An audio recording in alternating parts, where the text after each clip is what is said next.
Abu Muarra, the slave freed by Hazrat Hani, the daughter of Abu Talib, heard Hazrat Hani, the daughter of Abu Talib, say, I visited Allah's Apostle sallallahu alaihi wasallam during the year of the conquest of Makkah. I saw that he was taking a bath and his daughter Hazrat Fatima radiyallahu anha was screening him, holding the curtain. I greeted him. He sallallahu alaihi wasallam said, Who is she? I submitted, I am Hani, the daughter of Abu Talib.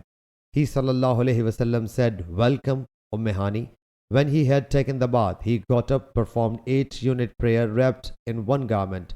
Then I submitted, O Allah's Apostle sallallahu alaihi wasallam, I have given protection to so and so, the son of Hubayra, whereas my brother Ali wanted to kill him. So Allah's Apostle sallallahu alaihi wasallam said, O Hani, we have given him the protection whom you have given the protection. Hazrat Hani says, it was for noon then. Sahih Bukhari Hadith number 3171.